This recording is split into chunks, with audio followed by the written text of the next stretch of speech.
கொண்டு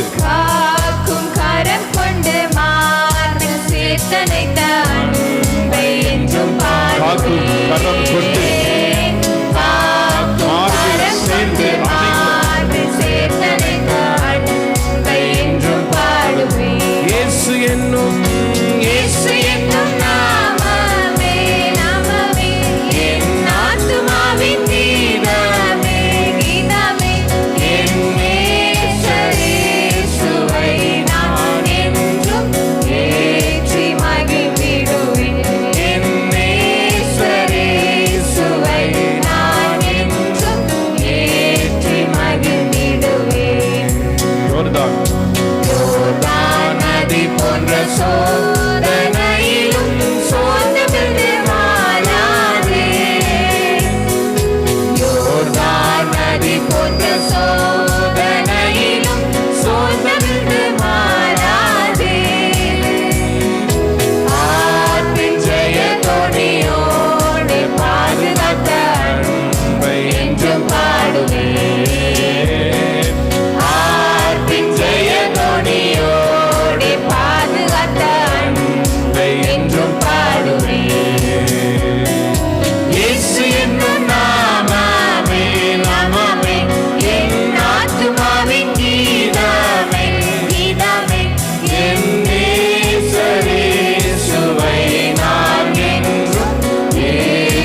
அல்லேலூயா அல்லேலூயா.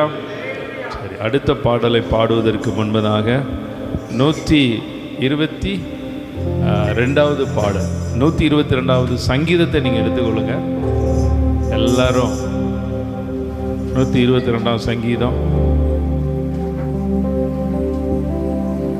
1வது வசனத்தை வாசிங்க பார்ப்போம். கர்த்தருடைய ஆலயத்துக்கு போவோம் வாருங்கள் என்று எனக்கு அவர்கள் சொன்னபோது மகிழ்ச்சியாக இருந்தேன். எத்தனை பேர் மகிழ்ச்சியோடு வந்தீங்க?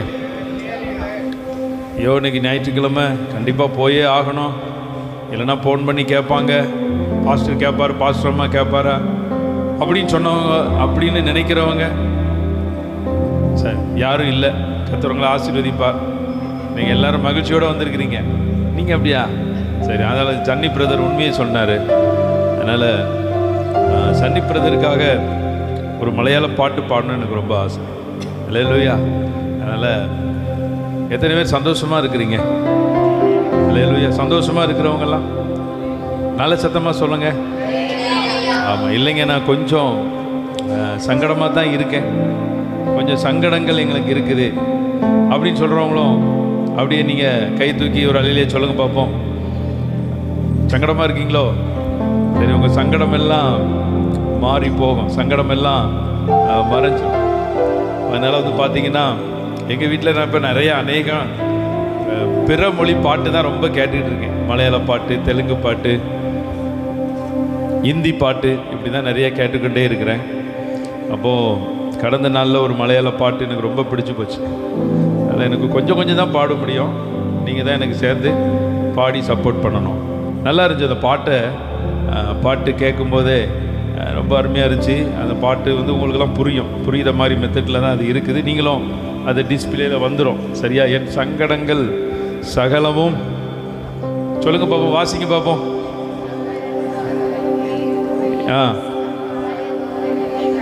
சங்கார தூதன் நினைவிட்டு புரியுதா?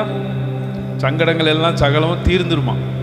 அல்லேலூயா. பக்கத்தில் இருக்கிறவங்கள சொல்லுங்க பார்ப்போம், உங்கள் சங்கடம் எல்லாம் தீர்ந்து போக போகுது. அல்லேலூயா. எந்த சங்கடமாக இருந்தாலும் சரி. அது மாத்திரமல்ல, சம்ஹார தூதன் என்னை கடந்து. ஆமாம், அந்த எகிப்து தேசத்தில் இஸ்ரவேல் ஜனங்கள் அந்த அடிமைத்தனத்தில் இருந்த பொழுது என்ன நடந்துச்சு அப்படின்னு பார்த்தீங்கன்னா, அந்த கடைசி 10வது வாதை அப்போ அந்த நாளில் அந்த சங்கார தூதன் உள்ளே வந்த பொழுது யாருடைய வீடுகளிலெல்லாம் அந்த அடிக்கப்பட்ட ஆட்டுக்குட்டியினுடைய ரத்தம் இருந்துச்சோ எல்லாம் அவன் கடந்து போனான். அல்லேலூயா. எத்தனை பேர் திருவிருந்துக்கு ஆயத்தமாக வந்திருக்கிறீங்க? திருவிருந்துக்கு ஆயத்தமாக வந்திருக்கிறவங்கெல்லாம் கர்த்தர் உங்களை ஆசீர்வதிப்பார். அதனால் திருவிருந்தில் நீங்கள் கர்த்தருடைய பரிசுத்த பந்தியில் அவருடைய ரத்தத்தை பானம் பண்ணுறீங்க. அதனால் எல்லா சம்ஹார தூதன் எல்லாம் உங்கள் வீட்டை விட்டு கடந்து போவான். அல்லேலூயா. அதனால் நல்லா இருக்கும் அந்த பாட்டு. நல்லா கைத்தட்டி நீங்கள் உற்சாகமாக நீங்கள் என்னோடு சேர்ந்து பாடுங்க. ஹல்லேலூயா.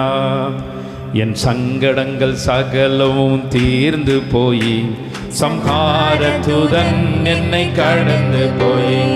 என் சங்கடங்கள் சகலமும் தீர்ந்து போய் சம்ஹார தூதன் என்னை கடந்து போய். குஞ்சாற்றின்று விலையேறிய நினத்தில், குஞ்சாற்றின்று விலையேறிய நினத்தில் மறந்து நான் ரட்சிக்கப்பட்ட ஆசனத்தில், மறந்து நான் ரட்சிக்கப்பட்ட ஆசனத்தில். என் சங்கடங்கள் சகலமும் தீர்ந்து போய் சம்ஹார தூதன் என்னை கடந்து போய். சொல்லுங்க, சங்கடங்கள் சகலம் தீர்ந்து போய் சம்ஹார தூதன் என்னை கடந்து போய். பார்வோனின் ஞானின் அடிமையில்லா, பார்வோனின் ஞானின் அடிமையல்லா, பரமசியோனில் நான் அந்நியனல்லாம், பரமசியோனில் நான் அந்நியனல்லாம். என் சங்கடங்கள் சகலமும் தீர்ந்து போய் சம்ஹார தூதன் என்னை கடந்து போய்.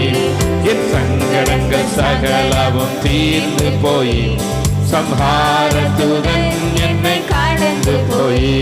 மனோகரமாயன் கானான் தேசமே, மனோகரமாயன் கானான் தேசமே,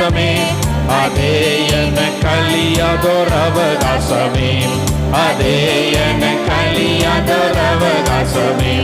என் சங்கடங்கள் சகலமும் தீர்ந்து போய் சங்கார தூதன் என்னை கடந்து போய். என் சங்கடங்கள் சகலமும் தீர்ந்து போய் சம்ஹார தூதன் என்னை கடந்து போய்.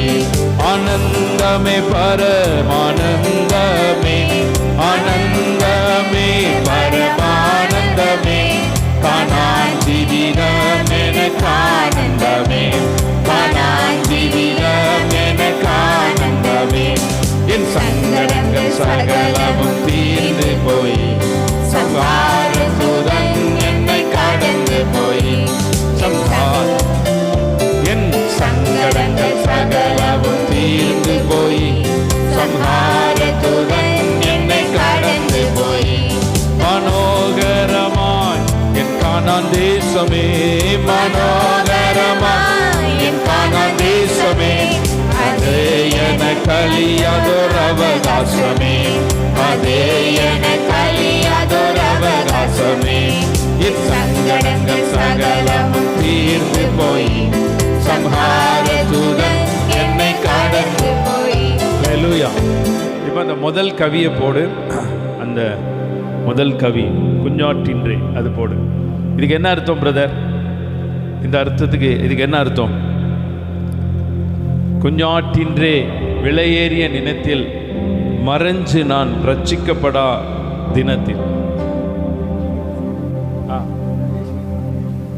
ஓகே சரி. நான் ரட்சிக்கப்பட்ட தினத்தில், அதிலிருந்து அந்த ரட்சிக்கப்பட்ட ஜனத்திலிருந்து தேவன் உங்களை கண்ணோக்கி கொண்டே இருக்கலாம். எத்தனை பேர் ரட்சிக்கப்பட்டிருக்கிறீங்க? ஹல்லேலூயா. பாதி பேர் ரட்சிக்கப்பட்டிருக்கீங்க. என்ன பரவாயில்ல, புரியுதா? என்னைக்கு நீங்கள் தேவனுடைய ஆலயத்தில் நீங்கள் வந்து கர்த்தரை உண்மையாக ஆராதிக்க ஆரம்பிக்கீங்களோ, பிதாவானவர் ஒருவனை இழுத்து கொள்ளாவிட்டா என்ன பண்ண முடியாது? சொல்லுங்க. பிதாவானவர் ஒருவனை இழுத்து கொள்ளாவிட்டால், யாராவது ஒருத்தர் நல்லா சத்தமாக சொல்லுங்க பார்ப்போம். கும்பல்ல சொல்றீங்க, ஒருத்தர் சொல்லுங்கள் போது அமைதியாக இருந்தீங்க. தப்பா இருந்தாலும் பரவாயில்ல சொல்லுங்க, ஒன்றும் சொல்ல மாட்டேன். பிதாவானவர் ஒருவனை இழுத்து கொள்ளாவிட்டால்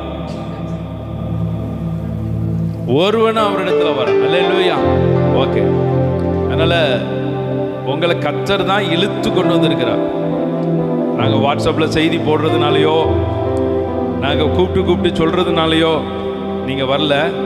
அப்போ நல்லா தெரிந்து கொள்ளுங்க. அதனால் இந்த பாட்டை நீங்கள் வீட்டில் பாடிக்கொண்டே இருங்க, உங்கள் சங்கடமெல்லாம் மாறிடும். குருமூர்த்தி, உங்களுக்கு ஏதாவது சங்கடம் இருக்கா? சங்கடம் இல்லை தானே?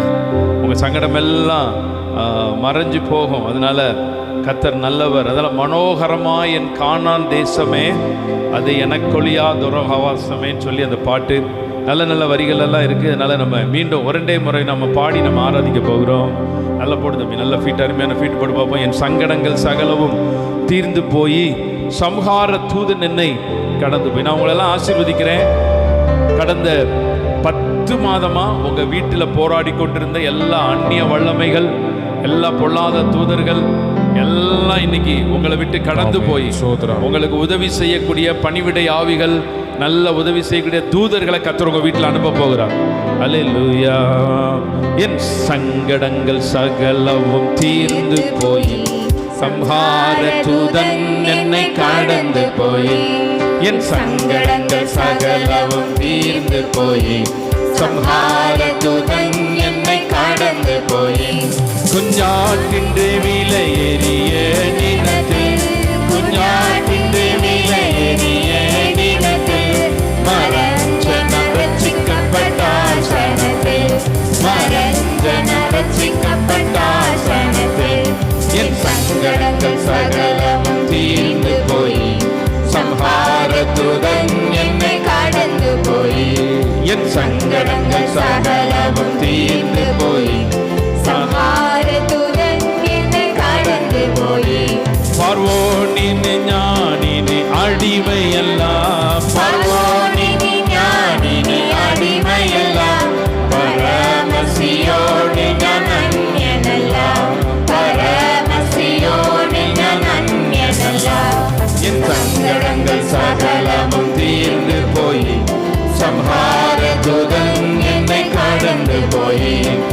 சங்கடங்கள் சகலமும் தீர்ந்து போய் சம்ஹார தூதன் என்னை கடந்து போய் ஆனந்தமே பரமானந்தமே ஆனந்தமே பரமானந்தமே கனாட்சினிதமெனக்கானந்தமே கனாட்சினிதமெனக்கானந்தமே என் சங்கடங்கள் சகலமும் தீர்ந்து போய் சம்ஹார தூதன் என்னை கடந்து போய் என் சங்கடங்கள் சகலமும் தீர்ந்து போய் சம்ஹார தூதன் என்னை கடந்து போய் நாம் எல்லாரும் எழுந்து நிற்போம். எல்லாரும் எழுந்து நின்று தேவ சமூகத்தில் நாம் கர்த்தரை ஆராதிக்க போகிறோம். ஒரு தேவ பிரசன்னம், ஒரு தேவனுடைய மகிமை, ஒரு தேவனுடைய கரம் இந்த நாளிலே உங்களை ஆளுகை செய்ய போகிறது. உங்களுடைய எல்லா சூழ்நிலைகளை கர்த்தர் மாற்றப் போகிறார். எல்லா நிலைமைகளை கர்த்தர் மாற்றப் போகிறார். இந்த 11வது மாதத்தின் இந்த 2ஆம் தேதியில் தேவ சமூகத்துக்கு வந்து நிற்கிற உங்களை எல்லாம் கர்த்தர் கண்ணோக்கி கொண்டே இருப்பார். கர்த்தர் அப்படியே உங்களுக்கு தயவும் கிருபையும் பாராட்டுவார். அதனால் எல்லாரும் கர்த்தாவே இந்த புதிய மாதத்தை நீர் எனக்கு தந்ததினால உமக்கு நன்றி என்று சொல்லி எல்லாரும் இந்த நேரம் ஆண்டவரை துதிக்கக்கூடிய ஒரு நேரம், ஆண்டவருக்கு ஸ்தோத்திரங்களை சொல்லக்கூடிய ஒரு நேரம், ஆண்டவருக்கு உங்களுடைய துதி பலிகளை சொல்லக்கூடிய ஒரு நேரம், கர்த்தருக்கு நல்ல உங்களுடைய எல்லா மகிமையை கனத்தை நீங்கள் செலுத்தக்கூடிய ஒரு நேரமாக இருக்கிறது. எல்லாரும் ஆண்டவரை ஸ்தோத்திரம் பண்ணுங்க. கர்த்தாவே உமக்கு நன்றி என்று சொல்லி எல்லா வாய்களை திறந்து ஆண்டவரை துதிங்க. ஆண்டவரை ஸ்தோத்திரம் பண்ண ஆரம்பிங்க. இந்த நாளில் உங்களுடைய துதிகள் ஸ்தோத்திர பலிகள் எல்லாம் தேவ சமூகத்தில் எட்ட எட்ட கர்த்தர் உங்கள் வாழ்க்கையில் ஒரு நன்மை செய்து கொண்டே இருக்க போகிறார். உங்களுடைய எல்லா சூழ்நிலைகளை கர்த்தர் மாற்றப் போகிறார். நிலைமைகளை மாற்றப் போகிறார். நன்றியோடு ஆண்டவரை ஸ்தோத்திரம் பண்ணுவோம். அந்த அவர் 11ஆம் மணி வேலையில கூட அப்படியே கடை வீதியில சும்மா நிற்கிற சிலரை பார்த்து நீங்களும் வேலைக்கு போங்க, நியாயமான படி உங்களுக்கு கூலி கொடுப்பேன்னு சொன்ன கர்த்தர். அப்போ நல்லா தெரிஞ்சுக்கொள்ளுங்க, 11ஆம் மணி வேலை அப்படின்னு சொல்லி அந்த வேதத்தில் போட்டிருக்கிறது. இந்த 11ஆம் தேதியிலும் கர்த்தர் நல்ல வேலை வாய்ப்புகளை கர்த்தர் உங்களுக்கு கொடுக்க போகிறார். நல்ல வேலைகளிலே ஆசீர்வாதத்தை கொடுக்க போகிறார். அந்த 11ஆம் மணி வேலையில கூட அப்படியே ஆண்டவர் அனுப்பி வைத்தார். சிலரை வேலைக்கு அனுப்பி வைத்தார். நான் உங்களை ஆசீர்வதிக்கிறேன். சில நல்ல வேலைகள், சில நல்ல வருமானங்களை கொடுக்கக்கூடிய நல்ல வேலை வருமான வாய்ப்புகளை எல்லாம் கர்த்தர் உங்க கரத்தில் கொடுக்க போகிறார். நியாயமானபடி கூலி கொடுக்கிற கர்த்தர், நியாயமானபடி கூலி கொடுத்து கர்த்தர் உங்களுக்கு உதவி செய்கிற தேவன். எல்லாரும் ஆண்டவரை ஸ்தோத்திரம் பண்ணுங்க. ஆண்டவரே உமக்கு நன்றியப்பா, இயேசு மகா ராஜாவே நன்றியோடு உம்மை ஸ்தோத்திரிக்கிறோம்னு சொல்லி எல்லாரும் ஆண்டவரை துதிங்க. ஆண்டவரை ஸ்தோத்திரம் பண்ணுங்க. ஆண்டவரே உமக்கு நன்றியப்பா, இயேசுவே உமக்கு நன்றி என்று சொல்லி நன்றியோடு உம்மை ஸ்தோத்திரிக்கிறோம். மகிமையுள்ளவரே, மகத்துவம் உள்ளவரே, மகாராஜாவே நன்றியோடு உம்மை ஸ்தோத்திரிக்கிறோம்னு சொல்லி எல்லாம் உங்களுடைய துதி பலியெல்லாம் இன்னும் எழும்ப ஆரம்பிக்கட்டும். ஸ்தோத்திர சத்தம் எழும்ப ஆரம்பிக்கட்டும். ஹல்லேலூயா. கர்த்தர் நாமம் என் புகலிடமே, கருத்தோடு துதித்திடுவே. கர்த்தர் நாமம் என் புகலிடமே, கருத்தோடு துதித்திடுவே. கர்த்தர் நாமம் என் புகலிடமே, கருத்தோடு துதித்திடுவே.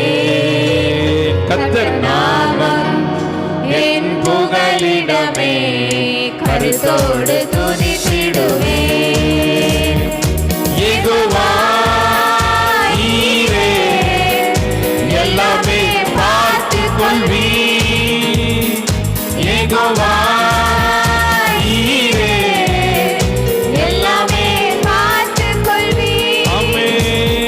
கலங்கலப்பா, நாங்க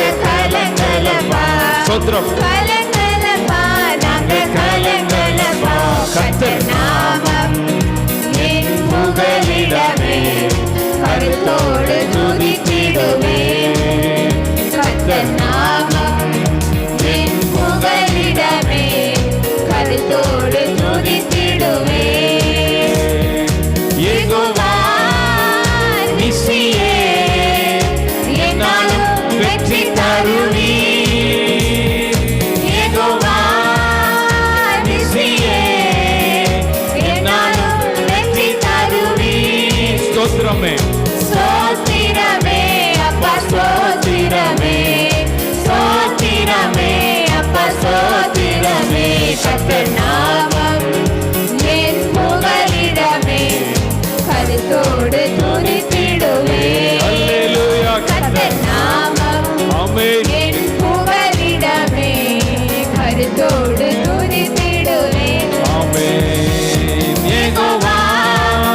புகலிடமே கருத்தோடு துதித்திடுவே கர்த்தர் நாமம் என் புகலிடமே கருத்தோடு துதித்திடுவே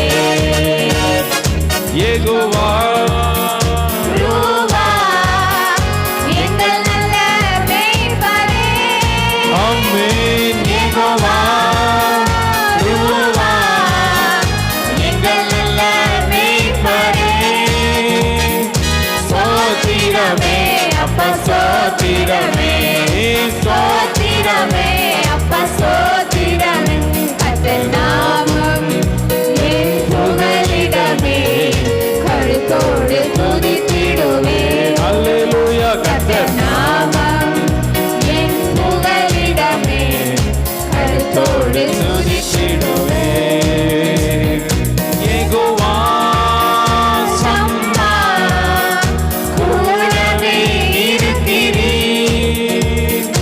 யெகோவா சம்மா கூடவே இருக்கிறீர் ஆமென் கலங்கலப்பா நாங்க கலங்கலப்பா கலங்கலப்பா நாங்க கலங்கலப்பா கர்த்தர் நாமம் என் புகலிடமே கருத்தோடு துதித்திடுவே ஆமென் கர்த்தர் நாமம் என் புகலிடமே கருத்தோடு துதித்திடுவே யெகோவா ஷாலோம் யெகோவா ஷாலோம் சமாதானம் சமாதானம் தருகிறீர் ஸ்தோத்திரம் யெகோவா ஷாலோம் சமாதானம் தருகிறீர் ஆமென் ஸ்தோத்திரமே அப்பா ஸ்தோத்திரமே ஸ்தோத்திரமே அப்பா ஸ்தோத்திரமே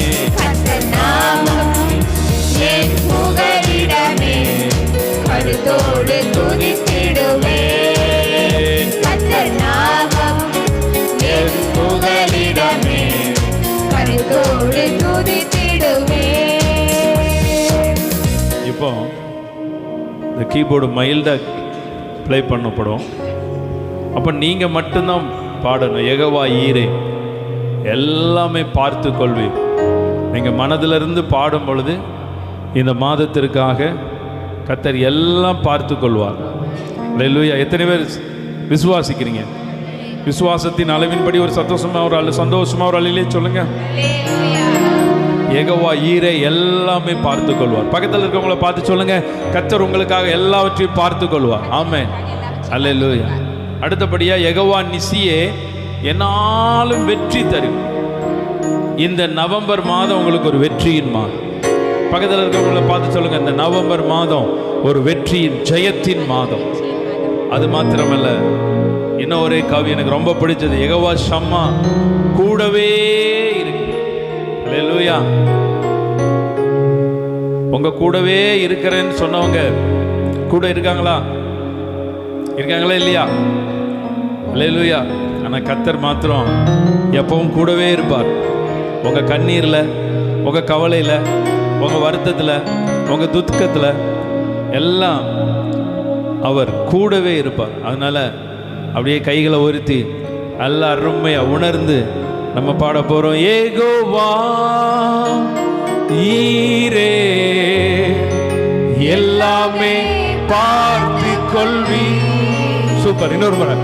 யெகோவா ஆமென் ஈரே. வண்டர்ஃபுல். எல்லாமே போடாத. ஆமென். நாங்க கலங்கலப்பா. ஆமென். கர்த்தர் ஆமென் என் புகலிடமே கருத்தோடு துதித்திடுவேன். கர்த்தர் நாமம் என் புகலிடமே கருத்தோடு யெகோவா நிசியே. கையை உயர்த்துங்க பாப்போம். யெகோவா நிசியே என்னாலும் வெற்றி தருவீர். ஆமென். யெகோவா நிசியே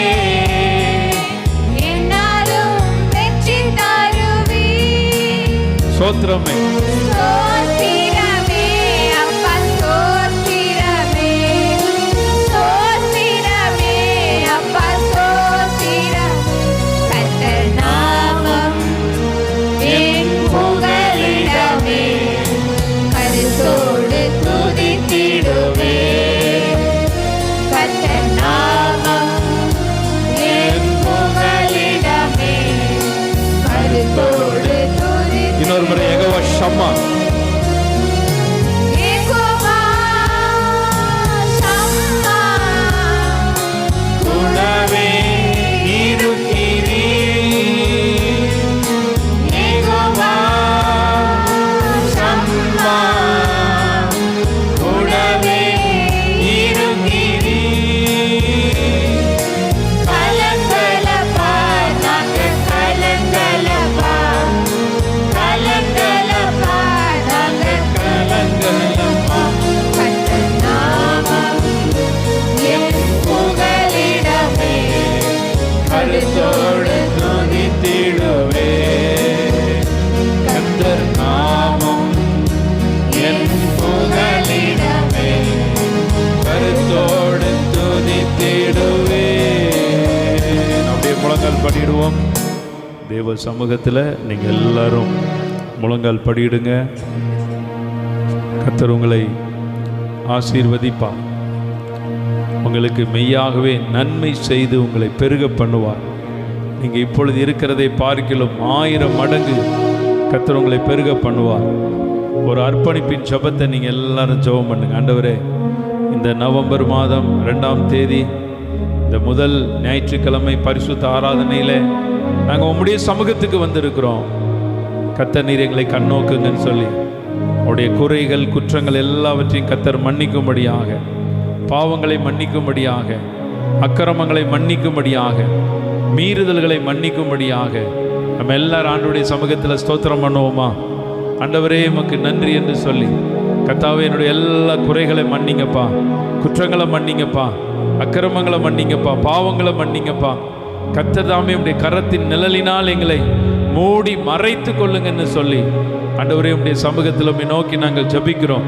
ஒரு தேவ தயவின் கரம் இந்த நாளில் வந்திருக்கிற ஒவ்வொருத்தரையும் தொடட்டும் ஆண்டவரே. ஒரு தேவ கரத்தின் மகிமை உடைக்கப்பட்டு நொறுக்கப்பட்டு கண்ணீரோடு வந்திருக்கிற உடைய ஜனங்களுடைய கண்ணீரை எல்லாம் கர்த்தர் துடைத்தருளுவீராக. ஆண்டவரே, சொல்லனா பாரத்தோடு உடைய ஆலயத்துக்குள்ள வந்திருக்கிற உடைய ஜனங்களுடைய பாரங்களை எல்லாம் கர்த்தர் மாற்றுவீராக. ஒரு நன்மையை எதிர்பார்த்து காத்து காத்து சோர்ந்து போயிருக்கிற ஜனங்களுக்கெல்லாம் நன்மை செய்து பெருக பண்ணுங்கப்பா. ஆண்டவரே, இந்த நாளில் நீர் பெருக்கத்தின் தேவனாயிருந்து கர்த்தர் நீர் எங்களுக்கு உதவி செய்ய போகிறபடினால நன்றியோடு உம்மை ஸ்தோத்திரிக்கிறோம். பலத்த கரம் ஆளுகை செய்யட்டும். தேவ தயவு கூட இருக்கட்டும். தேவ மகிமை கூட இருக்கட்டும். கர்த்தர் நீர் இரக்கம் பாராட்டுவீராக. இயேசு கிறிஸ்து மூலமாய் ஜெபிக்கிறோம் நல்ல பிதாவே, ஆமென், ஆமென். எல்லாரும் உட்காருங்க. கர்த்தர் உங்களை ஆசீர்வதிப்பார். ஹல்லேலூயா. சத்தமே சொல்வோம் ஹல்லேலூயா. கர்த்தருடைய பரிசுத்த நாமத்திற்கு மகிமை உண்டாவதாக. மீண்டுமாக இந்த புதிய மாதத்தின் இந்த காலை ஆராதனையிலே உங்கள் ஒவ்வொருவரையும் நான் கர்த்தருடைய ஆலயத்திலே சுகத்தோடும் பலனோடும் உங்கள் ஒவ்வொருவரையும் சந்திப்பதிலே மகிழ்ச்சி அடைகிறேன். பக்கத்தில் உள்ளவங்களுக்கு கை கொடுத்து சொல்லுங்கள், இந்த புதிய மாதத்திலும் இந்த ஃபஸ்ட் சண்டே திருவிருந்து ஆராதனையில் உங்களை பார்த்ததில் ரொம்ப மகிழ்ச்சி என்று சொல்லி நீங்கள் ஒருவர் வாழ்த்தி உங்களுடைய நீங்கள் அன்பை பகிர்ந்து கொள்ளுங்கள். பார்ப்போம். எல்லாரும் கை கொடுங்க நல்லா உற்சாகமா. ஆமேன். கர்த்தருடைய பரிசுத்த நாமம் மகிமைப்படுவதாக. உங்கள் ஒவ்வொருவரையும் மீண்டுமாக கர்த்தருடைய ஆலயத்தில் பார்ப்பதில் மகிழ்ச்சி அடைகிறேன். எத்தனை பேர் ரொம்ப சந்தோஷமாக இருக்கீங்க இந்த காலை நேரத்தில்? கர்த்தர் நமக்கு பெரிய காரியங்களை செய்தார். இது நிமித்தம் நாம் மகிழ்ந்திருப்போம். ஆமேன். கடந்த 10 மாதங்கள் கர்த்தருடைய கிருபை, அவருடைய அளவற்ற தயவு நம்மை கண்மணி போல பாதுகாத்து கொண்டு இந்த 11வது மாதத்திலும் தேவனுடைய ஆலயத்திலே கர்த்தர் நம்மை சுகமாய் நிற்க பண்ணினார். ஆமேன்.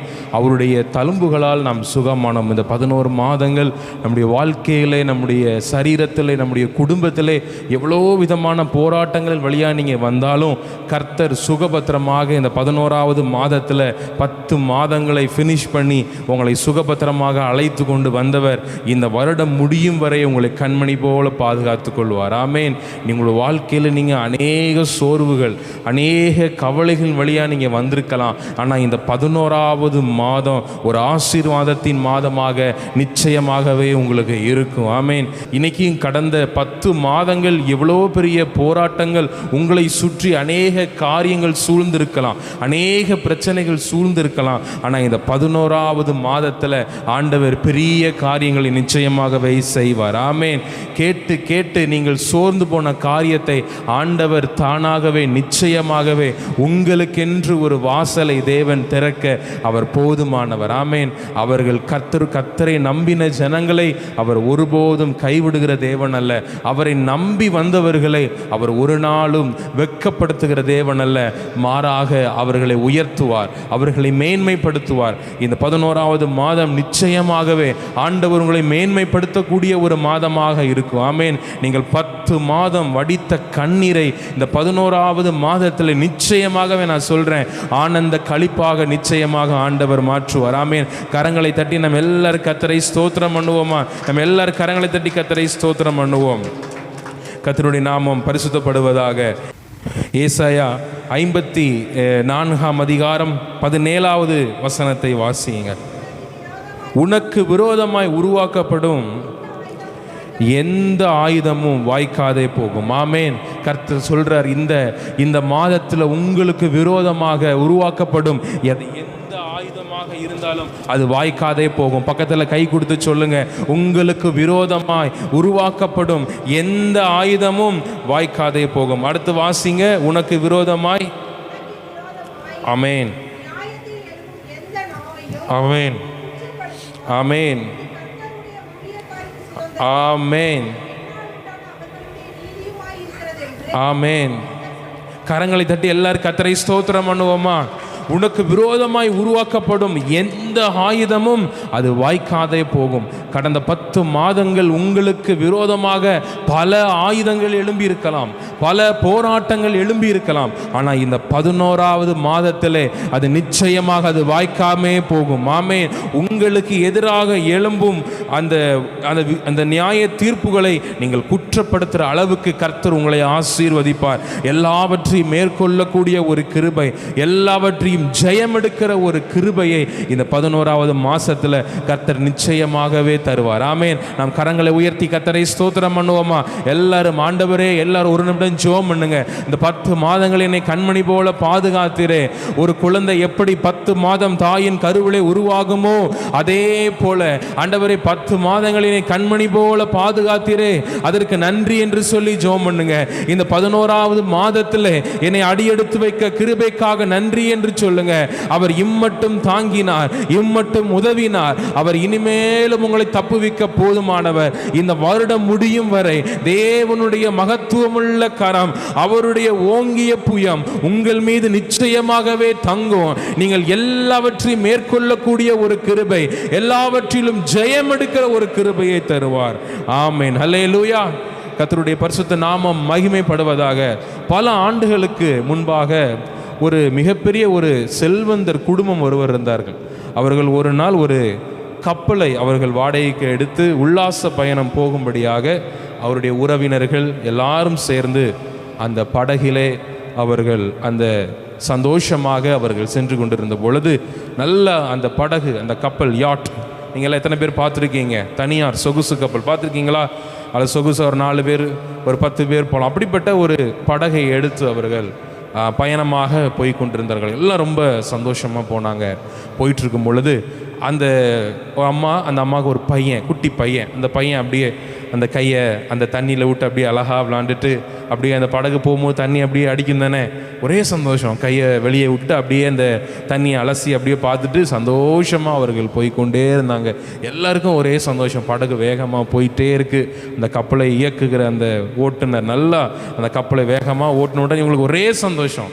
நல்லா அந்த ஏரியில் நல்லா அந்த கையை அசைச்சு எல்லாரும் சந்தோஷப்பட்டு போய்கொண்டே இருக்காங்க. இந்த பையனுக்கு ஒரே சந்தோஷம். தண்ணியை பார்த்த உடனே கையை ஃபுல்லாக என்ன தான் வச்சுருக்கான், வெளியே தான் வச்சுருக்கான். இப்படியாக போய்கொண்டிருக்கும் பொழுது திடீரென்று அந்த கப்பல் ஆடத் தொடங்கியது. அந்த யாட், அந்த ஷிப்பு ஆடுது, வேகமாக ஆடுது. என்னன்னே தெரியல, என்ன செய்யறதுன்னு தெரியல, எப்படி தப்பிக்கணும்னு இவங்களுக்கு தெரியல. ஏன் இப்படி நல்லா தானே போயிட்டுருக்குது, சந்தோஷமாக தானே இதை நம்ம அந்த படகுல போயிட்டுருக்குறோம், என்ன ஆச்சு அப்படின்னு சொல்லி பார்த்துட்டு இருக்கும் பொழுது திடீர்னு அந்த பையன், அந்த சின்ன பையன் அந்த வெளியே அந்த தண்ணியில் கை விட்டுட்டு இருந்தான் பார்த்தீங்களா, அந்த பையன் கையிலேருந்து ரத்தமாக போகுது. இது எல்லோரும் பார்க்குறாங்க, என்னடா இந்த கையில் ரத்தமாக போயிட்டுருக்கு அப்படின்னு சொன்ன உடனே இந்த படகு ஓட்டிக்கு புரிஞ்சுட்டு, அம்மா உங்கள் பையன் கையை பெரிய முதலை பிடிச்சிருக்குது, அந்த முதலை பிடிச்சதுனால நீங்கள் வேறு வழியே கிடையாது, முதல்ல என்னெல்லாம் செய்யாது, உங்கள் பையனை விடாது, நம்ம காப்பாற்றப்படணும் அப்படின்னா இந்த பையனை தூக்கி நீங்கள் இந்த ஏரியில் போட்டுருங்க அப்படின்ட்டாங்க. இந்த அம்மாவுக்கு என்ன செய்கிறதுனே தெரியல.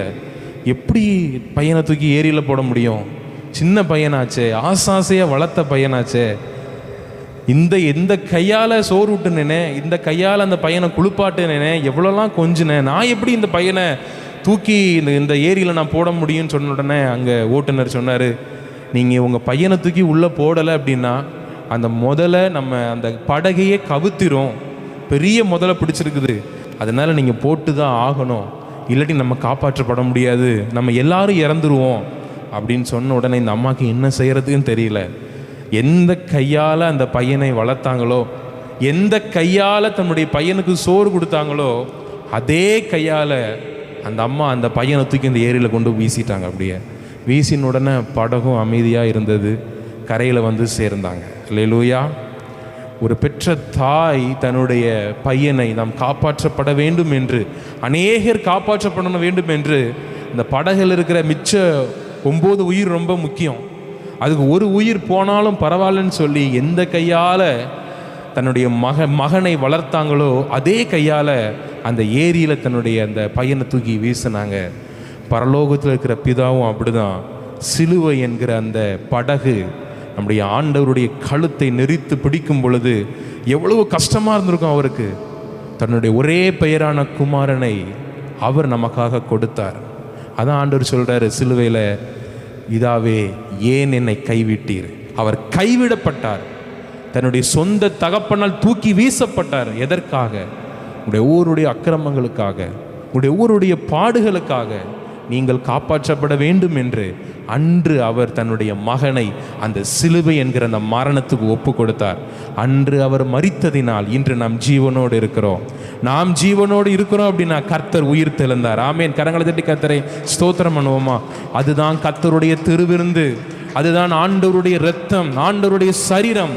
உங்களுக்காக அந்த கல்வாரி சிலுவையிலே அவர் பிக்கப்பட்டார், அடிக்கப்பட்டார், நொறுக்கப்பட்டார், கைவிடப்பட்டார். இன்று இந்த காலை நேரத்தில் நீங்கள் சொல்லலாம், பிரதர் நான் கைவிடப்பட்ட நிலையில் இருக்கிறேன், நான் நம்பின ஜனங்கள் எல்லாம் என்னை விட்டு போயிட்டாங்க, என் சொந்த குடும்பம் கூட என்னை விட்டு போயிட்டாங்க, எத்தனையோ பேரை நான் மலை மாறி நம்பினேன், எல்லாம் என்னை கைவிட்டு போயிட்டாங்க, இன்றைக்கி நான் தனிமையாக இருக்கிறேன் அப்படின்னு சொல்லி உங்களுடைய கண்ணீரால் உங்கள் படுக்கையை நீங்கள் நினச்சி கொண்டு இருக்கலாம். ஆனால் உங்களுக்கு முன்பாக ஒருவர் கைவிடப்பட்டார், அவர் இயேசு. ஆமேன். அவர் கைவிடப்பட்டார். இன்று நீங்கள் கைவிடப்பட்ட நிலைமையில் இருப்பீர்கள், ஆனால் நிச்சயமாகவே ஒரு கரம் உங்களை வந்து தாங்கும். ஆமேன். உங்களுக்கு விரோதமாக உருவாக்கப்படும் எந்த ஆயுதமும் வாய்க்காதே போகும். ஏன்னா அந்த ஆயுதங்களை எல்லாம் மேற்கொண்டவர், அந்த ஆயுதங்களை எல்லாம் ஒன்றுமில்லாமல் போக பண்ணினவர். அவர் உங்களுடைய வாழ்க்கையில் இருந்து நீங்கள் செய்ய முடியாத அநேக காரியத்தை உங்களுக்காக செய்வார். அந்த கல்வாரி சிலுவை நீங்க நோக்கி பாருங்க, அவரை நோக்கி பார்த்த முகங்கள் பிரகாசமடையும். நீங்க எப்பெல்லாம் அந்த கல்வாரி சிலுவையில் அறையப்பட்ட இயேசு கிறிஸ்துவை நீங்கள் நோக்கி பார்க்கும் பொழுது உங்களுடைய பாவங்களை மன்னித்து உங்களுக்கு புதிய ஜீவனை கொடுத்து உங்களுக்கு புதிய பலனை கொடுத்து உங்களை தேவன் சுகபத்திரமாக நடத்துவார். கரங்களை தட்டி எல்லாரும் கர்த்தரை ஸ்தோத்திரம் பண்ணுவோமா? கர்த்தர் தாமே உங்கள் ஒவ்வொருவரையும் ஆசீர்வதிப்பாராக. இந்த மாதம் முழுவதும் கர்த்தர் உங்களை ஜெயமாய் நடத்துவாராக. ஆமென். தேங்க்யூ. God bless you. எல்லாம் இருக்கிற இடத்துல கண்களை மூடுங்க. கர்த்தர் உங்களை ஆசீர்வதிப்பாராக. ஆண்டவரே, இந்த நல்ல வார்த்தைகளுக்காய் நன்றி செலுத்துகிறோம். தியானிக்கிற வேத வசனங்கள் ஆண்டவரே, ஒரு 15 நிமிடம் நாங்கள் தியானிக்கிற வேத வசனமும் வேத பகுதியும் உம்முடைய ஜனங்களுக்கு அது பிரயோஜனமாக இருக்கட்டும். ஒரு தேவ மகிமை கூட இருக்கட்டும், ஒரு தேவ பிரசன்னம் கூட இருக்கட்டும், ஒரு தேவனுடைய ஆளுகை கூட இருக்கட்டும்னு சொல்லி நாங்கள் ஒவ்வொருத்தரையும் மனதார வாழ்த்தி ஆசீர்வதிக்கிறோம். தேவ பிரசன்னத்தினால் நீர் வழி நடத்துவீராக. அடியனை மறைத்து நீங்கள் பேசுங்க. இயேசு கிறிஸ்து மூலமாய் ஜெபிக்கிறோம் நல்ல பிதாவே. ஆமேன். ஆமேன். வாசிப்போம். ஏசாயா தீர்க்கதரிசியின் புஸ்தகம் 44ஆம் அதிகாரம் ஏசாயா 44 அதிகாரத்தினுடைய 3வது வசனத்தை ஒரு வாசிங்க பார்ப்போம். ஏசாயா, தாகம் உள்ளவன் மேல் தண்ணீரையும் வறண்ட நிலத்தின் மேல் ஆறுகளையும் ஊற்றுவேன். உன் சந்ததியின் மேல் என் ஆவியையும் உன் சந்தானத்தின் மேல் என் ஆசீர்வாதத்தையும் ஊற்றுவேன். அல்லேலூயா. எல்லாரும் எடுத்துக்கொள்ளுங்க பார்ப்போம். இந்த வேத வசனத்தை எல்லாரும் எடுத்துக்கொள்ளுங்க, என்னோடு சேர்ந்து நீங்கள் வாசிங்க. ஏசாயா 44 அதிகாரம் 3வது வசனத்தை நீங்கள் எல்லோரும் என்னோடு இணைந்து நீங்கள் வாசிங்க. தாகமுள்ளவன் மேல் தண்ணீரையும் வறண்ட நிலத்தின் மேல் ஆறுகளையும் ஊற்றுவேன்.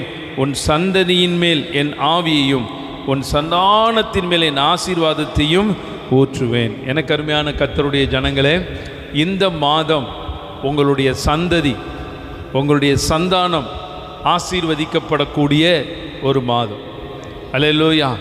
இந்த மாதத்துக்காக ஜெபித்து கொண்டிருந்த பொழுது கர்த்தர் என்னோடு பேசின ஒரு வார்த்தை, இந்த மாதத்தில் உங்கள் வீட்டில் இருக்கக்கூடிய உங்கள் பிள்ளைகள், ஒருவேளை சிறு பிள்ளைகளாக இருக்கலாம், வாலிப பிள்ளைகளாக இருக்கலாம், இல்லைனா சில பிறந்த குழந்தைகளாக இருக்கலாம். 3 வயசுக்குட்பட்ட குழந்தைகள், 3 வயசுக்கு மேலே பள்ளிக்கூடத்துக்கு போகிற பிள்ளைகள், நல்ல வாலிப வயதே இருக்கக்கூடிய பிள்ளைகளாக இருந்தாலும் சரி, அந்த பிள்ளைகளை எல்லாம் ஆசீர்வதிக்கக்கூடிய ஒரு மாதம் இந்த நவம்பர் மாதம். சந்ததி அப்படின்னா எதை குறிக்குது அப்படின்னு பார்த்தீங்கன்னா, உங்களுடைய பிள்ளைகள், கர்த்தர் உங்களுக்கு கொடுத்திருக்கிற கற்பத்தின் கனி. சந்தானம் அப்படிங்கிறது எதை குறிக்குது அப்படின்னா, தலைமுறைகளை குறிக்குது. அல்லேலூயா. அப்போ பார்த்தீங்கன்னா கிராமத்தில் சொல்லுவாங்க, அந்த வீட்டுக்குள்ளே தலைமுறையே இல்லாமல் போயிடுச்சு அப்படின்னு சொல்லுவாங்க. நான் உங்களை பார்த்து சொல்கிறேன், கர்த்தர் உங்களுக்கு தலைமுறைகளை உண்டாக்குகிற கர்த்தர். எத்தனை பேர் விசுவாசிக்கிறீங்க? ஒருவேளை ஒரு குழந்தைக்காகவோ, ஒரு பிள்ளைக்காகவோ, ஒரு மகனுக்காகவோ, மகளுக்காகவோ நீங்கள் ஜெபிக்கலாம். ஒரு குழந்தை எனக்கு இருந்தால் போதுமே, ஒரு மகன் எனக்கு இருந்தால் போதுமே அப்படின்னு நீங்கள் நினைக்கலாம். ஆனால் கர்த்தர் சந்தானங்களை கொடுக்கிற தேவன், தலைமுறைகளை கொடுக்கிற தேவன். நீங்கள் நல்லா தெரிஞ்சுக்கொள்ளுங்க, உங்களுக்கு கொடுத்திருக்கிற பிள்ளைகளையும் கர்த்தர் தலைமுறையாய் ஆசீர்வதிக்கிறவர். அதனால தான் நீங்கள் ஏசாயா 40 66 வரைக்கும் கர்த்தருடைய ஜனங்களோடு, இஸ்ரவேல் ஜனங்களோடு ஆறுதல் படுத்தி பேசியிருப்பார், அன்பாக பேசியிருப்பார், அநேக வார்த்தைகள் மூலமாக தீர்க்க தரிசனமாக அவங்களுக்கு சொல்லியிருப்பார். இதெல்லாம் இஸ்ரவேல் ஜனங்கள், கர்த்தருடைய ஜனங்களுக்கு சொன்ன வார்த்தைகள், அதெல்லாம் அவங்களுக்கு நிறைவேறி இருக்கிறது. இன்னி வரைக்கும் அவங்களுக்கு நிறைவேறி இருக்குது, நிறைவேறி கொண்டு தான் இருக்குது. இப்போவும் எழுத்தின்படி இஸ்ரவேல் தேசத்தில் யூத ஜனங்கள் இருக்காங்க. இயேசு கிறிஸ்துவ இந்த உலகத்தில் வந்த மேசியான்னு சொல்லி அவங்க நம்புகிறதே இல்லை. ஆனால் ஆபிரகாமின் நிமித்தம், யாக்கோபின் நிமித்தம், ஈசாக்கின் நிமித்தம் கர்த்தர் கொடுத்த வாக்கு தத்தத்தின்படி, இந்த வாக்கு தத்தத்தின்படி கர்த்தர் இன்னும் அவர்களை ஆசீர்வதித்து கொண்டே தான் இருக்கிறார். இன்னும் அவங்க மேலே தன்னுடைய ஆவியை வச்சிருக்கிறாரு, சந்தானங்களில் ஆசீர்வாதத்தை ஊற்றி கொண்டு தான் இருக்கிறார். அப்போது நம்பாதவர்களுக்கும் விசுவாசியாதவர்களுக்கும் கர்த்தர் கொடுத்த வார்த்தையை அவர் நிறைவேற்றுவார் என்றால், கர்த்தரை நம்பி விசுவாசித்து அவரை உண்மையாய் ஆராதிக்கக்கூடிய உங்களை கர்த்தர் எவ்வளவாய் ஆசீர்வதிப்பார்? அதிகமாய் கர்த்தர் ஆசீர்வதிப்பார். நீங்கள் வேண்டுகிறதற்கும் விரும்புகிறதற்கும் நினைக்கிறதுக்கும் அதிகமாக கர்த்தர் கிருபை செய்வார். அப்போ இந்த வசனம் ரொம்ப ஒரு ஆசீர்வாதமான வசனம். இந்த வசனங்கள் எல்லாம் நீங்கள் இந்த மாதம் முழுவதும் சொல்லி ஜெபம் பண்ணுங்க. உங்கள் வீட்டுக்குள்ளே இந்த மாதம் முழுவதும் நீங்கள் சொல்லி ஜெபம் பண்ணுங்க. கர்த்தர் உங்களுக்கு கொடுத்துருக்கிற பிள்ளைகளெல்லாம் கர்த்தர் ஆசீர்வதிப்பார், உங்கள் சந்ததியை ஆசீர்வதிப்பார், உங்களுடைய சந்தானங்களை ஆசீர்வதிப்பார். அது கர்த்தருடைய ஆசீர்வாதங்கள் பாருங்கள், உங்கள் பிள்ளைகள் மேலே இறங்குறது அப்படியே இருக்கும். ஒருவேளை ஒரு குழந்தை எங்கள் வீட்டில் இருக்குது, 1 சைல்டு, சிங்கிள் சைல்டு தான் இருக்குதா, ஒன்றும் வருத்தப்படாதீங்க. அந்த ஒருத்தர்லேருந்து கர்த்தர் ஆசீர்வதிப்பார். அல்லேலூயா. அப்போ அந்த ஒருத்தர்லேருந்து ஆபிரகாமுக்கு ஈசாக்கின் மூலம் தான் அந்த பூமியின் வம்சங்கள் எல்லாம். இஸ்மவேல் இருந்தால் கூட அந்த இஸ்மவேலுடைய சந்ததி பிற்காலத்தில் அதெல்லாம் அழிஞ்சு போயிடுச்சு. அந்த இஸ்மவேலுடைய சந்ததி இப்போ கிடையாது. சரியா? இப்போ இருக்கிற இஸ்லாமியர்களும் இஸ்மவேலும் ஒன்று கிடையாது. அதை குறித்து வேதத்தில் சில விளக்கங்கள் உண்டு, அதை நான் உங்களுக்கு சொல்கிறேன். அப்போ ஈசாக்கு அந்த ஒருவன் தான், அந்த ஒருவன் மூலமாக தான் இன்றைக்கி பூமியில் எல்லா வம்சங்களும் கர்த்தர் அப்படி தான் உங்களை ஆசீர்வதிப்பார். அவரிடத்தில் அன்பு கூர்ந்து அவருடைய கற்பனைகளை கை கொள்கிறவர்களுக்கு 1000 தலைமுறை. உங்களை பார்த்து ஒரு கேள்வி, உங்களுக்கு முன்னாடி இருந்த ஒரு 4-5 தலைமுறையை சொல்லுங்களேன் பார்ப்போம். உங்கள் அப்பா தெரியும், தாத்தா தெரியும். தாத்தாவுக்கு அப்பாவும் தாத்தாவுக்கு தாத்தாவும் தெரியுமா? நமக்கு தெரியாது. அல்லேலூயா. நான் ஆண்டவர் கரெக்டாக அந்த ஜீனியாலஜி வச்சிருக்கிறார். அல்லேலூயா. இந்த ராணி வார இதல்ல எப்போவுமே ஒரு விளம்பரம் இருக்கும். ராணி புஸ்தகம் படித்தவங்களாம் எத்தனை பேர் இருக்கீங்க? கை தூக்குங்க. அல்லேலூயா. படிக்கிறதுனால ஒன்றும் தப்பு கிடையாது. ஆனால் இப்போவும் அதை படிச்சுட்டே இருக்கக்கூடாது. அல்லேலூயா. இப்போ நம்மளுக்கு இருக்கிற ஒரே வேதம் பைபிள், அதை படித்தாலே போதும். அப்போது வந்து ராணியில் பார்த்தீங்கன்னா சிவராஜ் சித்த வைத்தியர் அப்படின்னு ஒரு விளம்பரம் வரும்.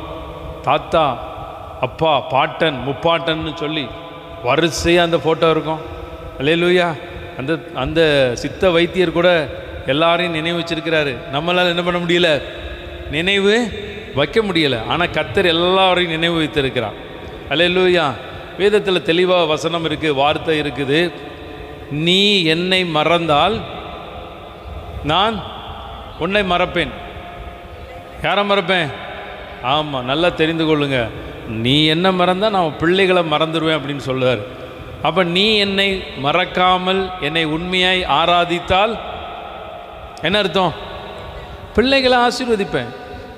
நீ நல்லா தெரிந்து கொள்ளுங்க. நீங்கள் உண்மையாக ஆராதிக்கிறது, உண்மையாக கர்த்தருடைய சமூகத்தில் ஜெபிக்கிறது, உண்மையாக நீங்கள் கர்த்தரை தேடி வருகிறது நிமித்தம் உங்களுக்கும் ஆசீர்வாதம், உங்கள் பிள்ளைகளுக்கும் ஆசீர்வாதம். அதை தான் கர்த்தர் இந்த ஏசாயா 44:3 சொல்லியிருக்கிறார். உன் சந்ததி மேல் என்னுடைய ஆவியையும் உன் சந்தானத்தின் மேல். ஆவி என்பது கர்த்தர் கொடுக்கக்கூடிய ஸ்பிரிச்சுவல் பிளஸ்ஸிங், ஆவிக்குரிய ஆசீர்வாதம். கர்த்தருக்கு உண்மையாக பயப்படுகிறது, கர்த்தரை உண்மையாக ஆராதிக்கிறது, கர்த்தருக்கு உண்மையாக கொடுக்கிறது, கர்த்தர் கொடுக்கக்கூடிய ஆவியின் வரங்கள், ஆவியின் கனிகளை பெற்றுக்கொள்ளக்கூடிய ஒரு காரியம். ரெண்டாவது பாருங்கள், சந்தானத்தின் மேல் ஆசீர்வாதம். அது உலக பிரகாரமான எல்லா ஆசீர்வாதத்தையும் குறிக்கும். நான் உங்களை ஆசீர்வதிக்கிறேன். நீங்கள் உண்மையாக கர்த்தரை ஆராதிச்சிங்கன்னா உங்கள் பிள்ளைகளை கர்த்தர் ஆசீர்வதிப்பார்.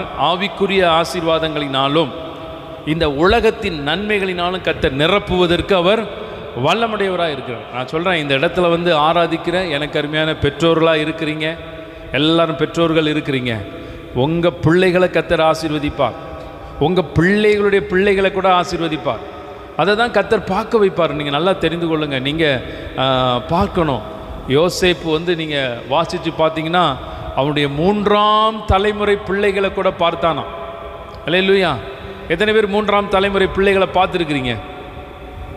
யாராவது பார்த்துருக்கீங்களா? 3ஆம் தலைமுறை.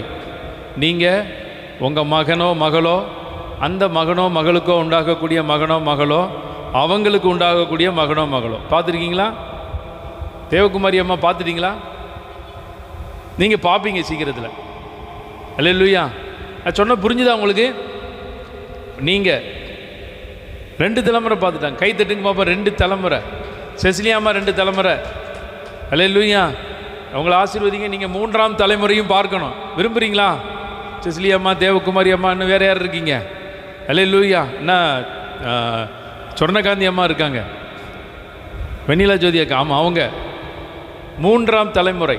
அல்லேலூயா. அது வரைக்கும் கர்த்தர் ஜீவனோடு, சுகத்தோடு, பலத்தோடு, ஆரோக்கியத்தோடு கர்த்தர் வைப்பார். யோசேப்பு தன்னுடைய 3ஆம் தலைமுறை பிள்ளைகளை கூட மடியில் வைத்திருந்தானா. அதான் அந்த தலைமுறைகளின் ஆசீர்வாதம். உங்களெல்லாம் கர்த்தர் ஆசீர்வதிப்பார். நல்ல தலைமுறைகளின் நன்மைகளை கொடுத்து கர்த்தர் ஆசீர்வதிப்பார். இப்போ எப்படியெல்லாம் வேதத்தில் பிள்ளைகளை கர்த்தர் ஆசீர்வதிச்சிருக்கிறார் அப்படின்னு சொல்லி சில வார்த்தைகளை மாத்திரம் நம்ம தியானிச்சுட்டு, இந்த மாதம் முழுவதும் எப்படியெல்லாம் சில பிள்ளைகளாக இருந்தவங்களெல்லாம் கர்த்தர் ஆசீர்வதித்து அந்த பிள்ளைகள் மூலமாக அந்த குடும்பத்துக்கு என்னென்ன நன்மை வந்துச்சு அப்படிங்கிறத தான் நம்ம இன்றைக்கி தியானிக்க போகிறோம். நீங்கள் நல்லா தெரிந்து கொள்ளுங்கள். சங்கீதங்களின் புஸ்தகம் 132ஆம் சங்கீதத்தை நீங்கள் எடுத்துக்கொள்ளுங்கள். 132ஆம் சங்கீதம் அதனுடைய 11வது வசனம் வாசிங்க. உன் கற்பத்தின் கனியை உன் சிங்காசனத்தின் மேல் வைப்பேன் என்றும் உன் குமாரர் என் உடன்படிக்கையும் நான் போதிக்கும் என் சாட்சிகளையும் காத்து நடந்தால் அவர்கள் குமாரரும் என்றென்றைக்கும் உன் சிங்காசனத்தில் வீற்றிருப்பார்கள் என்றும் கர்த்தர் தாவீதுக்கு உண்மையா ஆணையிட்டார். அல்லேலூயா. வசனம் புரிஞ்சிருக்கா உங்களுக்கு? இந்த இடத்துல சொல்லப்பட்டிருக்கிறது, உன் கர்ப்பத்தின் கனியை உன் சிங்காசனத்தின் மேல் வைப்பேன். அது மாத்திரம் அல்ல, நீங்கள் தொடர்ந்து வாசிக்கும் பொழுது, உன் குமாரர் என் உடன்படிக்கையையும் நான் போதிக்கும் என் சாட்சிகளையும் காத்து நடந்தால் அவர்கள் குமாரரும் என்றென்றைக்கும் உன் சிங்காசனத்தில் வீற்றிருப்பார்கள். நான் உங்களை ஆசீர்வதிக்கிறேன். எனக்கு அருமையான கர்த்தருடைய ஜனங்களே, அருமையான மக்களே, உங்கள் பிள்ளைகள் எல்லாம் கர்த்தர் சிங்காசனத்தில் வைப்பாராம். அல்லேலூயா. அப்போ நீங்கள் நல்லா தெரிந்து கொள்ளுங்கள், இன்றைக்கி அரசு ஊழியத்தில் அரசு ஊழியர்களாக இருக்கிறவங்களுக்கு இருக்கிற சிங்காசனம் ஒரு மதிப்பு உள்ளது. அப்படி தானே? நம்ம நீதிபதிகள் இருக்கிறாங்க, அவனுடைய சிங்காசனம் எப்படிப்பட்ட சிங்காசனம்? உயர்ந்தது. நீதியை எதிர்பார்த்து நிற்கும் பொழுது அவங்களையும் நீதிபதிகளையும் எப்படி பார்க்குறாங்க ஜனங்கள்? எப்படி பார்க்குறாங்க? கடவுளாக தான் பார்க்குறீங்க. அல்லேலூயா. நிறைய மக்கள் அப்படி தான், நீதிபதிகள், அந்த நீதி சொல்கிறவங்க.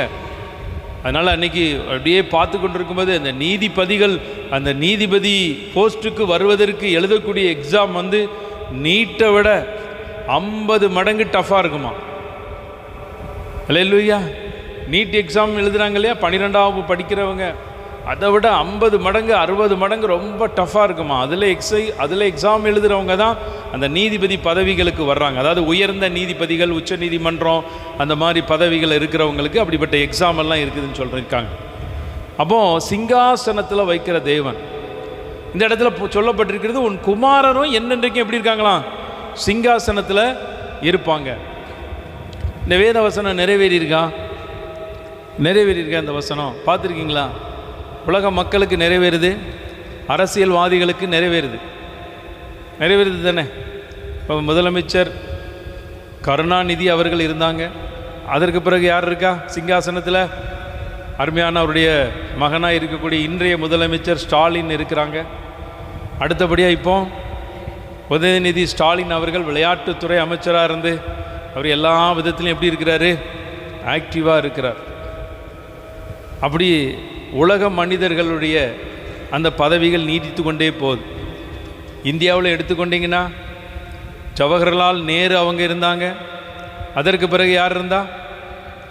இந்திரா காந்தி அவர்கள் இருந்தாங்க. இந்திரா காந்திக்கு பிறகு ராஜீவ் காந்தி இருந்தாங்க. இப்போ யார் இருக்கா? ஆமாம், சோனியா இருந்தாங்க. அதற்கு பிறகு பதவியில் இருக்காங்களோ இல்லையோ, ஆனால் அவங்களுடைய சிங்காசனம் தொடர்ந்து கொண்டே தான் இருக்குது. அல்லேலூயா. அல்லேலூயா.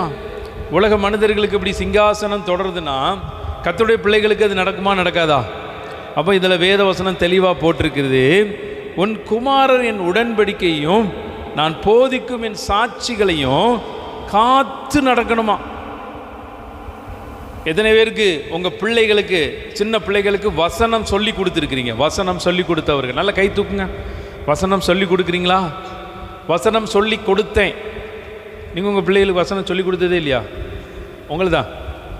ஆமாம், சொல்லி கொடுத்துருக்கீங்களா? கை தூக்குங்க. எல்லோரும் நம்ம வசனத்தை சொல்லி கொடுக்குறோம் இல்லையா? கூடுமானம் மட்டும் அந்த வசனத்தினுடைய அர்த்தங்களை நீங்கள் சொல்லி கொடுக்கணும். அல்லேலூயா. அந்த வசனங்கள், வார்த்தைகளை சொல்லி கொடுக்கும் பொழுது அவங்க அந்த வார்த்தையை காத்து நடக்கணுமா. எப்படி நடக்கணும்? அப்போ உங்கள் பிள்ளைகளுக்கு நீங்கள் வசனங்களை சொல்லி கொடுக்கணும். உடன்படிக்கைகள், தேவனுடைய உடன்படிக்கைகளை சொல்லி கொடுக்கணும். கர்த்தருடைய உடன்படிக்கை வேற, வாக்குத்தத்தம் வேற, கற்பனைகள் வேற, கட்டளைகள் வேற. நிறைய உடன்படிக்கைகளை நீங்கள் சொல்லி கொடுக்கணும். ஒருவன் பசியாக இருந்தால் அவன் முன்னாடி போய் தலப்பா கட்டி பிரியாணியை வாங்கி நல்லா சாப்பிட்டுக்கிட்டு இருந்தான், அதை பார்க்குற அவன் திருப்தி அடைஞ்சிருவான் அப்படின்னா போட்டிருக்கு. என்ன பண்ணணும்? பசியாக இருந்தால் போஜனம் கொடுக்கணும். தாகமாக இருந்தால் என்ன பண்ணணும்? ஆமாம், இதெல்லாம் கர்த்தர் சொல்லக்கூடிய அந்த உடன்படிக்கை கட்டளை வார்த்தைகளை நீங்கள் சொல்லிக் கொடுக்கணும். உங்கள் பிள்ளைகளுக்கு நீங்கள் சின்ன வயதிலே கொடுக்கறத குறித்து நீங்கள் அந்த கிவிங்கை பற்றி நீங்கள் சொல்லிக் கொடுக்கணும். எத்தனை பேர் சொல்லி கொடுத்துருக்குறீங்க? அல்லேலூயா.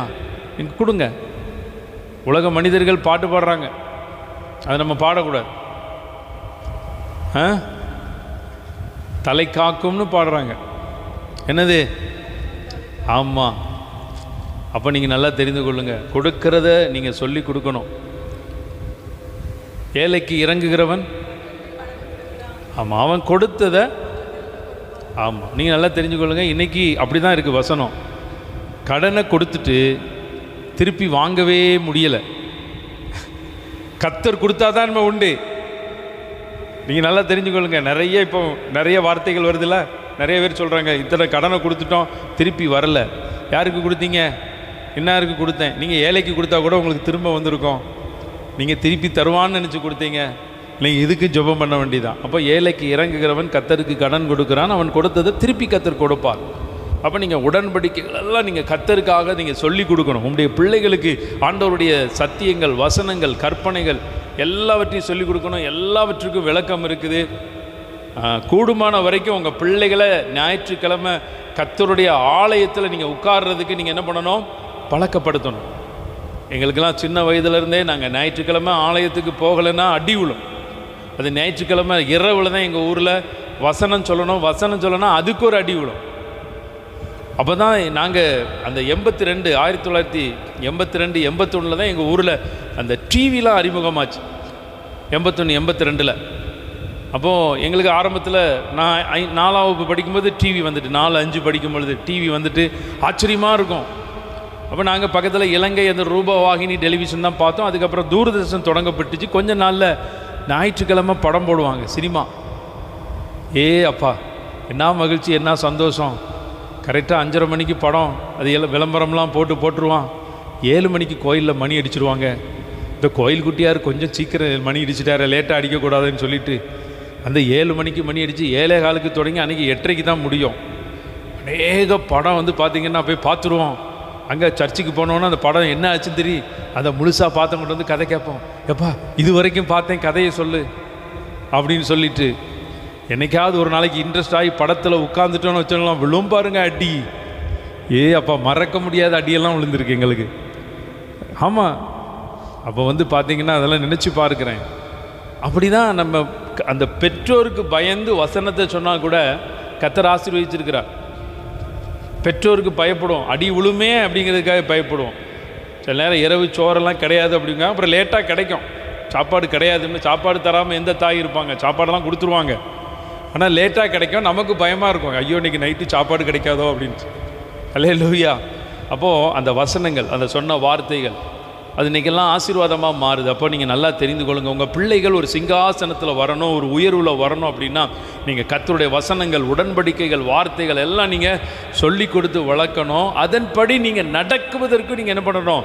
பழக்கிட்டிங்கன்னா போதும். உங்கள் வாழ்க்கையில் உங்கள் குடும்பத்தின் பிள்ளைகளை சிங்காசனத்தில் கர்த்தர் வைப்பார். இப்போ நான் இந்த மாதத்தில் ஜெபம் பண்ணிக்கிட்டே இருக்கேன். சில குடும்பத்தில் இருக்கிற பிள்ளைகள்லாம் நல்ல உயர்வில் இருக்கணும், அரசு பதவிகளில் இருக்கணும், அரசினுடைய உயர் பதவிகளில் இருக்கணும். அப்போ நீங்கள் பார்த்தீங்கன்னா நான் கொஞ்ச நாளைக்கு முன்னாடி இந்த 2016 வரைக்கும் வேலையில் இருக்கும் பொழுது இந்த அரசு அலுவலகங்கள் எல்லா அலுவலகங்களுக்கும் போவோம். தாசில்தார் அலுவலகம், கலெக்டர் அலுவலகம், எல்லா அலுவலகங்களுக்கும் வேலை நிமித்தமாக போகும் பொழுது அந்த உயர் பதவியில் இருக்கிற ஆட்கள் வந்து பார்த்திங்கன்னா சிலரை பார்த்தோம்னா அந்த பதவிக்கும் அவங்க சைஸுக்கும் சம்பந்தமே இருக்காது. நான் யாரையும் குறை சொல்லலை, கிண்டலும் பண்ணலை. ஆனால் அவங்களுக்கு இருக்கிற அங்கீகாரத்தை பார்த்தீங்கன்னா அப்படி இருக்கும். சிலரை சேருக்குள்ளே எட்டி பார்க்கணும், அப்படி தான் இருப்பார். ஆனால் அவருக்கு வந்து பார்த்திங்கன்னா பெல் அடித்தோடனே 4 பியூன் வந்து நிற்பாங்க. அது பாருங்கள் எவ்வளோ ஒரு மகிமையை கர்த்தர் கொடுக்குறார். இதுதான் கர்த்தர் வந்து இந்த உலக பிரகாரமான நன்மைகளை கர்த்தர் உங்கள் பிள்ளைகளுக்கும் கொடுக்கணும். உங்கள் பிள்ளைகளும் உயர்ந்த ஸ்தானத்தில் இருக்கணும். ஏன்னா வேத வசனம் சொல்லுகிறது, அவர் சிறியவனை புழுதியிலிருந்து எடுத்து எளியவனை குப்பையிலிருந்து உயர்த்துகிறார். அப்போது நீங்கள் நல்லா தெரிந்து கொள்ளுங்க, இந்த ஆலயத்தில் இருக்கக்கூடிய எல்லா சிறு பிள்ளைகள், எல்லா வாலிப பிள்ளைகளை நல்ல உயர்ந்த ஸ்தலங்களிலையும் உயர்ந்த ஸ்தானங்களிலையும் கர்த்தர் நிப்பாட்டுவார். யார் நிமித்தமாக? உங்கள் நிமித்தமாக. நீங்கள் அந்த பிள்ளைகளுக்கு சத்தியத்தை, வசனத்தை, வார்த்தைகளை நீங்கள் போதித்து கொடுப்பதற்கு நீங்கள் உண்மையுள்ளவர்களாய் இருக்க வேண்டும். அடுத்தபடியாக நீங்கள் வாசிங்க பார்ப்போம். ஆதியாகமத்தின் புஸ்தகம் 12ஆம் அதிகாரம் 7வது வசனத்தை வாசிங்க. ஆதியாகமம் 12.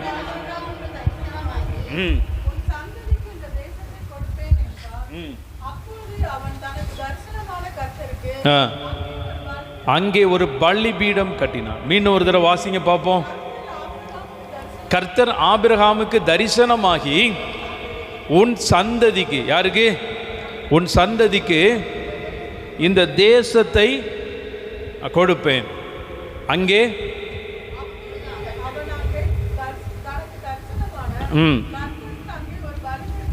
இந்த வசனத்தின்படி உங்கள் பிள்ளைகளுக்கெல்லாம் கர்த்தர் தேசத்தையே கொடுப்பதற்கு ஆயத்தமாக இருக்கிறார்.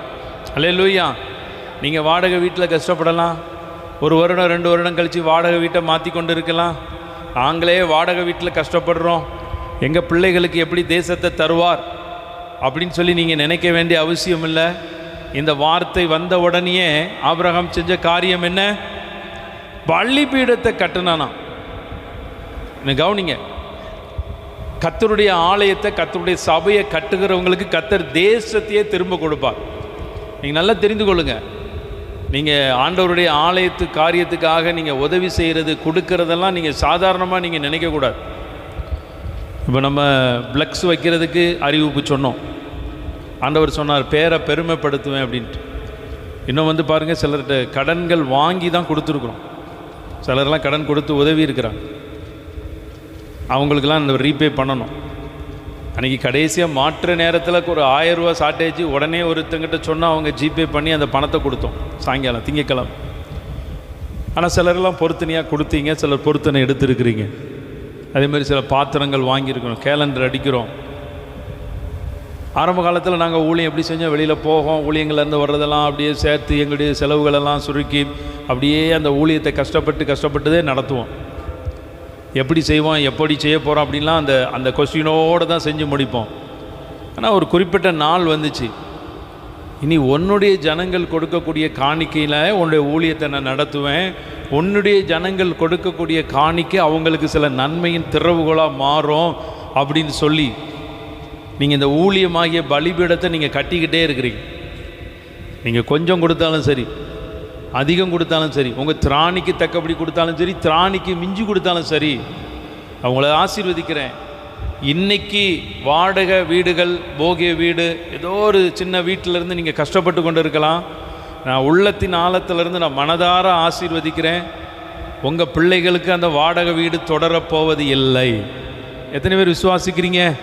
அல்லேலூயா. உங்கள் பிள்ளைகளுக்கு தேசத்தையே கர்த்தர் கொடுப்பார், ஒரு ஏரியாவே கர்த்தர் கொடுப்பார். எப்போ தெரியுமா? கர்த்தருக்கு பலிபீடத்தை கட்டும் பொழுது. அந்த பலிபீடத்தை கட்டினதின் நிமித்தம்தான் ஈசாக்கு கர்த்தர் தேசத்தை கொடுத்தார். துறவு தோண்டின இடத்துலலாம் என்ன வந்துச்சு? தண்ணி வந்துச்சு. இப்போ நீங்கள் நல்லா தெரிந்து கொள்ளுங்கள், பலிபீடங்களை நீங்கள் கட்டுகிறவர்களாக இருக்கணும். 2வது ஒரு வசனத்தை வாசித்து நான் உங்களுக்கு ஜெபிக்க போகிறேன். ஆதியாகமம் 22ஆம் அதிகாரம் 18வது வசனத்தை வாசிங்க. ஆதியாகமம் 22. நீ என் சொல்லுக்கு கீழ்ப்படிந்தபடியினால் உன் சந்ததிக்குள் பூமியில் உள்ள சகல ஜாதிகளையும் ஆசீர்வதிக்கப்பட்டிருக்கும் என்று என் பேரில் ஆணையிட்டேன். கர்த்தர் சொல்ற, கர்த்தர் ஆணையிட்டு சொல்றாராம். எப்படி சொல்றாரு? ஆணையிடுதல்னா என்னது? நான் முடிக்க போறேன், 5 நிமிஷம் தான், கவனிங்க. ஆணையிடுதல் அப்படின்னா என்னது? ஆணையிடுறது. ஆணையிடுறது சரியான அர்த்தம் புரிஞ்சிங்கன்னா சொல்ல இருக்கு. ஆணையிடுதல், ஆணையிட்டார் அப்படின்னா என்ன அர்த்தம்? செசிலியாம்மா ஏதோ நல்ல அர்த்தம் சொல்கிறீங்க. சாத்தியம், அதுதான். சத்தியமாக சொல்கிறேன், நான் இதை உனக்கு நிறைவேற்றிடுவேன் அப்படின்னு சொல்கிறோம்ல. எத்தனை பேர் சத்தியம் பண்ணியிருக்கீங்க? அல்லேலூயா. சத்தியத்தை நிறைவேற்றிருக்கீங்களா? நிறைவேற்ற முடியுமா? அல்லேலூயா. அதனால் பார்த்தீங்கன்னா சத்தியம் பண்ணுறவங்க, எனக்கு ஒருத்தர் சொன்னார், சத்தியமாக அப்படிங்கும்போது டக்குனு இடது கையில் சத்தியம் பண்ணிடணும் அப்படின்னார். ஏன் இடது கையில்? அது செல்லாது அப்படின்னார். இப்போ நம்ம சத்தியம் பண்ணும்போதே இவ்வளோ டெக்னிக் வச்சுருக்கோம். அதை செல்லாமல் புரிஞ்சு நீ இந்த கையில் பண்ணக்கூடாது, இந்த கையில் பண்ண அப்படிம்பாங்க. அல்லேலூயா. ஆனால் ஆண்டவர் உங்களுக்கு ஆணையிடுதாராம். எதுக்கு தெரியுமா? அவருடைய வார்த்தைக்கு கீழ்ப்படியும். அதுதான் நமக்கு கஷ்டம். கீழ்ப்படிஞ்சிருவோமா? சொன்ன உடனே ஒன்னொன்னே கீழ்ப்படிய மாட்டோம். நீங்கள் நல்லா தெரிஞ்சுக்கொள்ளுங்க, கர்த்தருடைய வார்த்தைகள், கர்த்தருடைய வசனங்களுக்கு நீங்கள் கீழ்ப்படிய கற்றுக்கொள்ளுங்க. அதன் நிமித்தம் உங்கள் பிள்ளைகள் பூமியில் உள்ளவர்களுக்கே ஆசீர்வாதமாக மாறிடுவாங்க. அல்லேலூயா. இந்த வசனம் பாருங்கள், யோசேப்பின் காலத்தில் நிறைவேறிடும். யோசேப்பினால தான் முழு எகிப்து தேசம், முழு உலகமே என்ன இருக்கும்? ஆசீர்வதிக்கப்படும். போஜனத்துக்கு, ஒரு சாப்பாட்டுக்கு கீழ்ப்படியணும். சிலர் நம்முடைய வாழ்க்கையில் கீழ்ப்படிதல், ஆண்டவருடைய வசனத்துக்கு நீங்கள் கீழ்ப்படிங்க, வார்த்தைக்கு கீழ்ப்படிங்க. ஊழியத்தில் போதகர்கள் சொல்கிறது பார்த்தீங்கன்னா கஷ்டமாக இருந்தாலும் நீங்கள் கீழ்ப்படிங்க. அல்லேலூயா. நாங்கள் 10 வருடத்துக்கு மேலே ஒரு சபைக்கு போனோம். போன நாள்லேருந்து கீழ்ப்படிஞ்சிருக்கோம், இப்பவும் கீழ்ப்படுகிறோம். புரியுதா உங்களுக்கு? அல்லேலூயா. 10 வருடங்கள் போனோம். ஒரு ஜெபம் பண்ணி அடுத்த ஜெபம் பண்ணுறதுக்கு எங்களுக்கு எப்போ டைம் கிடைக்கும் தெரியுமா? 6 மாதத்துக்கு பிறகு தான் டைம் கிடைக்கும். நான் போன சபை பக்கத்தில் தான் இருக்குது, ஊழியரெல்லாம் உங்களுக்கு தெரியும். ஆனாலும் பொறுமையாக இருப்போம். யாருக்காவது திருப்பி சொன்னாலும் பாஸ்டர் அவங்களுக்கு விசேஷமாக திருப்பி சொல்கிறாருன்னு சொல்லி ஒரு நாள் கூட என்ன பண்ணுறதில்ல, நாங்கள் முகம் சொல்லிக்கிறதில்ல. புரியுதா? காணிக்க பாட்டு உங்களெல்லாம் வாங்கன்னு கூப்பிட்றோம். காணிக்க பாட்டு படிக்கிறதுக்கு ஒருத்தர் வர்றீங்க, ஒருத்தர் வரமாட்டேங்கிங்க. ஆனால் ஒரு காணிக்க பாட்டு படித்தாச்சுன்னா 1 வருஷம் கழித்து தான் அடுத்த பாட்டு பாட முடியும். இந்த ஆபிரகாம் அம்மா பின்னாடி இருக்காங்க, அப்படி ரிஸ்ட்ரிக்டாக தான் எங்களை பண்ணியிருக்காங்க. கீழ்ப்படியும், அவர் சொல்கிறதுக்கு எல்லாத்துக்கும் கீழ்ப்படியும், எதிர்த்தே பேச மாட்டோம். இப்போ இன்றைக்கி உங்களுக்கு அப்படி இல்லை, நல்ல சௌரியம் இருக்குது. அல்லேலூயா. நீங்கள் கீழ்ப்படியணும்னு அவசியம் இல்லை. ஏதாவது கடிஞ்சு சொன்னோம்னா நீங்கள் சபைக்கு வராமல் வெளிநடப்பு பண்ணி வீட்டில் 5 தலையாணியை மேலே தூக்கி வச்சு காலை வச்சுட்டு யூடியூப்பில் மெட்ராஸில் இருக்கிற டி மோகன் சர்ச்சுக்கு போய்ட்டு வந்துடலாம், ஒரு செலவு இல்லாமல். புரிஞ்சுதா? யூடியூப்பில் பார்த்துடலாம். அப்படி வசதியெல்லாம் வந்துட்டு நீங்கள் என்ன தான் அப்படிலாம் இருந்தாலும் சரி, ஆன்லைன்லாம் பார்த்தாலும் சரி. அன்றைக்கி ஒரு வீட்டுக்கு ஜெபம் பண்ண போனால் எனக்கு ஒரு அதிர்ச்சியான சம்பவம் என்ன அப்படின்னு பார்த்தீங்கன்னா, இவங்க 5 வருஷமாக சர்ச்சுக்கே போகலை. கிறிஸ்டினா? ஆமாம். என்ன பண்ணுறாங்க? கரெக்டாக இந்த பாஸ்டருடைய நிகழ்ச்சி யூடியூப்பில் வந்துடும். 5 வருஷமாக யூடியூப்பில் மாத்திரம்தான் பார்க்குறாங்க, சபைக்கே போகலை. அப்படியா அப்படின்னு கேட்டால் அடுத்த அதிர்ச்சி பார்த்தீங்கன்னா, அவங்க யாரும் பக்கத்தில் இருக்கவங்கள்ட்ட பேசவும் மாட்டாங்க. எப்படி பரலோகத்தில் போய் பக்கத்தில் இருக்கவங்கள்ட்ட பேச போகிறாங்க, துதிக்க போகிறாங்கன்னு எனக்கு தெரியல. எனக்கு ரொம்ப அதிர்ச்சியாக இருந்துச்சு. நீங்களே அதிர்ச்சியாக பார்க்குறீங்க. 5 வருஷமாக சபைக்கு போகல. நான் அந்த வீட்டில் ஜோம் பண்ணி இந்த சபைகளுக்கு போகாமல் கட்டி வச்சிருக்கிற எல்லா பொல்லாத கிரியைகளை உடைக்கிறேன்னு சொல்லி ஜோம் பண்ணிட்டு வந்துட்டேன் நான். அல்லேலூயா. உலகத்தில் எப்படிலாம் மாறுது பாருங்கள். கீழ்ப்படிங்க, கர்த்தருடைய வார்த்தைக்கு கீழ்ப்படிங்க, வசனங்களுக்கு கீழ்ப்படிங்க, வார்த்தைக்கு கீழ்ப்படிங்க. எல்லாத்துக்கும் கீழ்ப்படுகிறது உங்கள் வாழ்க்கையில் பெரிய ஒரு ஆசீர்வாதத்தை கொண்டு வரும். ஒரே ஒரு கேள்வி தான், கீழ்ப்படிந்ததுனால பெரிய ஆசீர்வாதத்தை பெற்றது யார்? கீழ்ப்படிந்ததுனால ஆபிரகாம், வேற ரூத்து, வேற சொல்லுங்க. ஆபிரகாம் ரூத்து மட்டும்தானா? எஸ்தர், சாரால். நான் விரும்புகிற ஆளை சொன்னோன்னு நிப்பாட்டிடுவேன். யோசேப்பு, யாக்கோபு, நோவா, சொல்லுங்க பார்ப்போம். தாவீது, அல்லேலூயா. யோனா கீழ்ப்படிஞ்சானே. ஓகே, எல்லாம் சொன்னீங்க. இவங்கெல்லாம் கீழ்ப்படுகிறாங்க, நீங்கள் கீழ்ப்படுகிறீங்களான்னு நீங்கள் கேட்டுக்கணும். அல்லேலூயா. நீங்கள் சொன்ன ஆட்கள்லாம் கீழ்ப்படிஞ்சிருக்காங்க. நான் எல்லாவற்றையும் காட்டிலும் மரியாளுடைய கீழ்ப்படிதல் தான். அல்லேலூயா. ஒருத்தர் சொல்லலையே, மரியாவுடைய கீழ்ப்படிதலை சொல்ல மாட்டேங்கிங்களே. மரியாள் கீழ்ப்படிந்ததுனால தான் என்ன நடந்துச்சு? இயேசு கிறிஸ்து இந்த உலகத்தில் வர்றதுக்கு அவங்க, ஆமாம், இதோ நான் தேவனுக்கு அடிமைன்னு சொல்லி அப்படியே கீழ்ப்படிஞ்சாங்க. ஒரு கல்யாணம் ஆகாதவங்க, திருமணம் ஆகாதவங்க, யூதர்கள் குலத்தில் ஒரு குழந்தையை சுமந்தான்னா சாதாரண விஷயம்லாம் நீங்கள் நினைக்காதீங்க. இப்போவுமே ஒரு சமுதாயத்தில் திருமணம் ஆகாமல் ஒரு குழந்தையை ஒருத்தர் சுமந்தா நம்ம ஏற்றுக்கொள்வோமா? உங்களை விட 1000 மடங்கு வைராக்கியம் முடிஞ்சவங்க தான் யூதர்கள். இப்போ எவ்வளோ நிந்தனை, எவ்வளோ பரிகாசங்களை சுமந்து எத்தனையோ காரியத்துக்கு கீழ்ப்படிஞ்சதுனால தான் இன்றைக்கி இயேசு கிறிஸ்து, அவருடைய கல்வாரி, அவருடைய சிலுவை, அவருடைய ரத்தம். அவங்க கீழ்ப்படியலைன்னா ஒரு கொஸ்டின், என்ன நடந்திருக்கும்? 2 காரியம் நடந்திருக்கும். ஒன்று, கர்த்தர் இன்னொருத்தரை எழுப்பியிருப்பார். இல்லைன்னா தேவ திட்டம் நிறைவேறுவதற்கு ஏதோ தடை வந்திருக்கலாம். அப்போ நீங்கள் கீழ்ப்படியணும். மரியாதை கீழ்ப்படுகிறாங்க. மரியாளுக்கு தெரியாதா நம்ம திருமணம் ஆகாமல் ஒரு குழந்தையை சுமந்தோம்னா இந்த சமுதாயம் நம்மளை என்ன பேசுன்னு சொல்லி அவளுக்கு தெரியாத ஒரு சிறு பிள்ளையா? கிடையாது தானே. எல்லாவற்றையும் அறிந்து அடிமைன்னு சொல்லி தன்னை கீழ்ப்படுத்தாங்க. இன்றைக்கி நம்ம ஆண்டவருடைய பிள்ளைகளாக இருக்கிறதுனால சில நிந்தனைகளை சுமக்கிறோமா, நம்ம சில பாடுகளை சுமக்கிறோமா, சில காரியங்களை நம்ம சகிக்கிறோமா?